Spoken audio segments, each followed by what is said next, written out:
Moi, je m'appelle Rossella Silani, je suis attachée de conservation au musée Granet et j'étais assistante au commissariat pour l'exposition Cézanne Jazz de Buffon.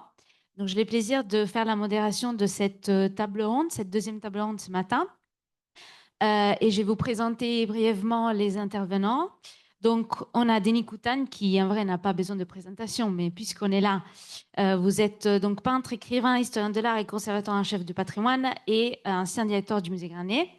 Et vous êtes bien évidemment président de la société Paul Cézanne.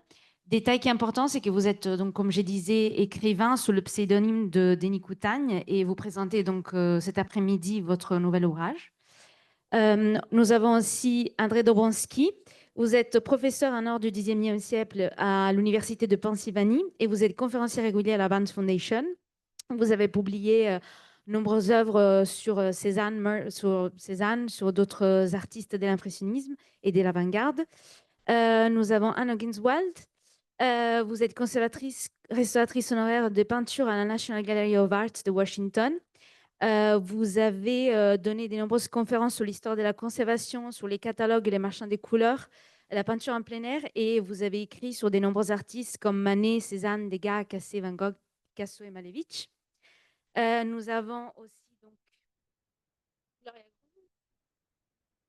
Gloria Groom. Vous êtes conservatrice en chef de peinture et sculpture de l'Europe à l'Art Institute de Chicago depuis 1985. Vous avez participé à des grandes expositions monographiques et à nombreux catalogues sur Gauguin, sur Diredon, Caillebotte, Renoir, Manet, Seurat, Toulouse-Lautrec. Beaucoup, beaucoup, beaucoup de choses. Vous avez aussi publié nombreux ouvrages concernant ces expositions thématiques internationales. Nous avons enfin Catherine Kremnitzer. Vous êtes doctorante à l'Université Columbia de New York. Et de 2022 et à 2025, vous avez dirigé le département de peinture européenne du 19e siècle chez Sotheby's New York, où vous êtes actuellement en consultante. Et vous avez également participé à de nombreux projets d'exposition et de publication de l'Art Institute de Chicago, du Metropolitan Museum of Art et sur aussi beaucoup d'autres nombreuses publications sur Cézanne, Manet et Claude Monet. Voilà.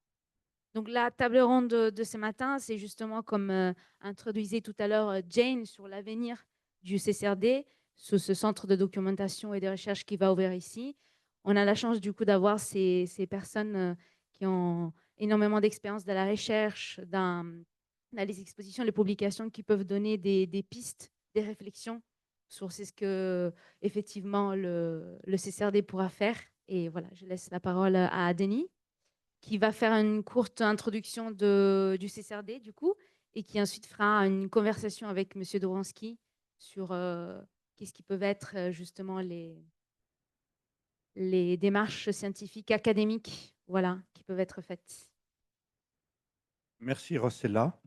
Merci pour toute la mise en œuvre de ce colloque et des travaux précédents qui ont également permis de mettre en œuvre le catalogue de l'exposition de cette année. Merci mille fois. Je serai bref parce que vous connaissez déjà le principe du centre de recherche et documentation que nous voulons créer. Quelques rappels quand même historiques.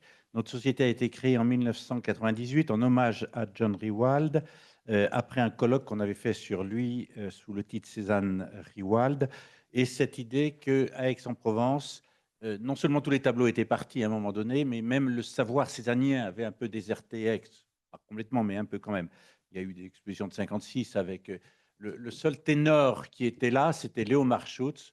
Je rappelle qu'en 1978, John Riewald, dans le catalogue raisonné qui a eu lieu sur les 10 dernières années de l'œuvre de Cézanne, avait terminé son introduction après avoir parlé pour la première fois vraiment un article de fond sur Cézanne et la Provence. Je dois à Léo Marschutz ma ferveur pour Cézanne. C'était 2 ans après la mort de Léo Marschutz. Donc, notre centre de recherche et de documentation, je vais être quand même très bref, vient de loin. Je veux dire, c'est pas une idée saugrenue, surgie là, l'année dernière, en se disant, tiens, on fait une exposition Cézanne au Jazz de Buffon, sur le thème Cézanne au Jazz de Buffon. J'allais dire, c'est un peu l'inverse. C'est l'idée de rénover le Jazz de Buffon depuis tant d'années et d'y installer un centre de recherche et de documentation qui a donné l'idée qu'on pouvait faire aussi une exposition Cézanne au musée Granet. C'est aussi cet ordre-là qu'il faut rappeler. Nous avons un bâtiment, ça a été long à obtenir. Il y a eu des mécènes proposés, il y a eu des difficultés. Il a fallu racheter cette ferme qui, après que la Bastide ait été rachetée en 1994 par Riwald, est mise en par Picheral, je veux rappeler cette chose, resté en usufruit jusqu'en 2002, est devenu, avec Maryse Joissin, le projet césanien que nous connaissons et que Sophie a repris avec brio, volonté et même un peu de financement. Donc, on installe notre CCRD enfin dans la ferme. Ceux qui ne l'ont pas vu, tout à l'heure, on pourra refaire un petit tour pour vous montrer les locaux. Pour l'instant, c'est des locaux un peu vides. Il y a symboliquement des livres, mais la convention existe avec la ville pour que notre société s'y installe et les modalités de mise en œuvre se mettent en œuvre. Nous allons y installer aussi une bibliothèque qui nous provient d'Alain Motte. Je veux rendre un hommage à Alain Motte, qui est un de nos amis, qui est décédé d'une crise diabétique, je crois, très rapidement, dans les 60-65 ans. Et il a passé toute sa vie avec Cézanne, alors qu'il n'est pas universitaire, il n'est pas chartiste, mais il a travaillé plus que les universitaires et les chartistes pour faire une bibliothèque de 5000 livres, dont 800 concernent Cézanne. Et puis laisser un travail, j'allais dire, informatisé d'une chronologie de Cézanne et d'informations, de cartes postales, etc. Nous avons aussi le fonds de M. Blamont, qui a été président des Amis du musée Granet et qui nous a laissé sa bibliothèque sur Cézanne, qui est déposée au musée Granet maintenant. Nous avons le fonds de Pavel Machotkas, qui me permet de rappeler sa mémoire et de remercier aussi sa femme, qui a bien voulu que toutes ces archives nous soient arrivées et vont être évidemment mises en œuvre au Japon. Il y a le fonds Radcliffe, qui était arrivé à l'atelier des Lauves et qui viendra aussi dans ce centre. Donc, nous avons matière. On n'a pas les originaux de Cézanne, enfin les lettres, on n'a pas John Riwald à donner l'ensemble de ses archives à Washington, mais nous allons nous mettre aussi en jumelage avec ces centres que sont Washington, que sont la Barnes, que sont le musée d'Orsay, que sont Chicago, le Japon aussi, avec Nagai et de la partie. Donc nous avons à la fois un réseau international, nous avons un fonds littéraire, nous avons un fonds d'archives, et nous avons la Société Cézanne avec Philippe comme président d'honneur qui, j'allais dire, lance ce projet. On a scientifiquement, j'allais dire, construit le CCRD en 2012, en fait, avec une assemblée générale et un conseil d'administration qui a défini le contenu de ce CCRD, de ce centre de recherche et de documentation, qui va, j'allais dire, évidemment, avec ces bibliothèques, accueillir les chercheurs. Il y a déjà des Japonais qui se sont proposés pour venir y travailler aussi vite que possible. Bon, il y a cet aspect, on va dire, littéraire, studieux, et étudiant, on va dire un mot avec André tout de suite après, chercheur, lecture, travail. Nous avons aussi un projet pédagogique important, partagé avec la ville, avec des salles qui vont avoir une vocation pédagogique importante dans cette ferme, parce qu'il importe que les jeunes de l'école primaire, collège, lycée et étudiants, j'allais dire, trouvent ce chemin studieux et parfois pédagogique et ludique sur Cézanne. Dans le passé, nous avions déjà lancé ce projet avec un livre, même 2 éditions successives, mais un livre majeur sur le jazz de Bouffement que vous connaissez tous en 2019, un autre sur l'atelier des Lauves qui vient de sortir cette année parce que l'atelier vient d'être rénové aussi par la ville. Nous avons des intentions de publier des manuscrits, peut-être celui de Radcliffe, peut-être quelques autres que vous avez dans vos tiroirs et qui demanderaient à être en tout cas mis en ligne. Le colloque lui-même que nous faisons aujourd'hui aura très rapidement une édition, j'allais dire numérique, et puis on va étudier la part qu'on peut donner sous forme d'une édition littéraire dans les jours prochains. Nous avons des projets aussi avec des associations aixoises, pourquoi ne pas le dire. Le Jazz de Bouffant a failli être un lieu de naissance du Festival d'art lyrique et Clara Askill a joué du Mozart ici en 1948 au moment et dans le cadre du premier Festival d'art lyrique. Donc cette liaison avec cette autre activité culturelle aixoise qu'est le Festival d'art lyrique est important et nous aimerions faire quelque chose autour de la personnalité de Vakévitch, qui était l'un des premiers décorateurs du Festival d'Aix. Et non seulement il a été le premier décorateur du Festival d'Aix, mais il a laissé sa femme au docteur Corsi, qui a, j'allais dire, pris Madame Akevitch à un moment donné comme sa femme, ça s'est passé comme ça, avec ses 2 enfants qui ont été Anna et Andrew, que quelques-uns d'entre vous avaient connus.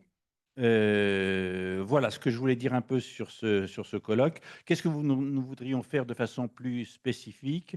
D'abord, l'école du Louvre se propose de venir faire des cours décentralisés ici, je vous le signale. Nous sommes en rapport avec l'Université d'Aix, avec laquelle aussi on veut faire des cours décentralisés et des échanges, avec l'école d'art et bien sûr avec le centre Vasarely. Donc je vous recommande de continuer ce colloque demain matin au centre Vasarely. Vous entendrez Bernard Blisten et Judith Guesco continuer notre colloque scientifique. Euh, voilà. Bon, l'année prochaine, nous entendons faire un livre sur les stacks, parce que j'ai travaillé sur les stacks ces dernièrement, parce que Geneviève Blanc a beaucoup travaillé sur les stacks et que c'est un site césanien exceptionnel que l'on connaît mal, parce que ça vient de brûler et que on fait toujours quelque chose quand quelque chose a brûlé à Aix pour y répondre. Et puis aussi, il y a d'autres lieux que nous voulons prendre en compte, sur lesquels nous allons réfléchir, travailler, faire des publications, comme tous les Cézannes de la colline de Valcro, comme tous les Cézannes de Gardanne, pour continuer notre parcours des Cézannes du pays d'Aix. Mais on n'exclut pas, parce qu'on a la matière, pour faire les Cézannes de la Marne, avec Raymond Urtu, de faire Cézanne aussi à Auvers et Pontoise, en région parisienne. Disons que nos deux premiers livres se veulent quand même une collection. Château Noir, on y reviendra peut-être plus tard parce que des choses vont se révéler, mais il y a un très beau livre qui vient de paraître, donc voilà, je vous le recommande. J'ai fait un rêve, je le lance comme ça. Ça il y a des rêves qui s'accomplissent. Pourquoi ne pas avoir, puisqu'il faut faire vivre ce lieu, quelque chose qui soit majeur, tous les ans, tous les 2 ans, un salon du livre d'art, quelque chose de ce type qui nous permettrait de faire venir les éditeurs, de faire venir les ouvrages d'art et de faire une manifestation, j'allais dire, forte ici au Jazz de Bouffon. C'est un sujet que je lance. Il y a le festival du livre au printemps des écrivains du Sud. Il y a un festival littéraire à Fuveau début septembre. Pourquoi nous ne pas avoir une spécificité? Parce que je ne crois pas qu'il y ait beaucoup de choses comme un salon du livre d'art. Euh, voilà, et on se mettra évidemment en relation dès l'année prochaine avec l'exposition qui va se passer en 2026, ce qui me permet de dire officiellement l'amitié que nous avions avec Sylvain Amic et le partage que nous avons avec tous ceux qui sont en deuil du fait de sa disparition trop rapide à la tête du musée d'Orsay. Voilà, j'ai dit à peu près ce que je voulais dire pour lancer ce centre. Marie-Pierre étant là, elle sait qu'il faut quelques moyens pour que ça... On les a eus. On les a eus. Je tiens à les dire, ce colloque, je n'en donnerai pas le prix, ce n'est pas la peine, ce n'est pas le lieu, mais sans le soutien de la ville très fort,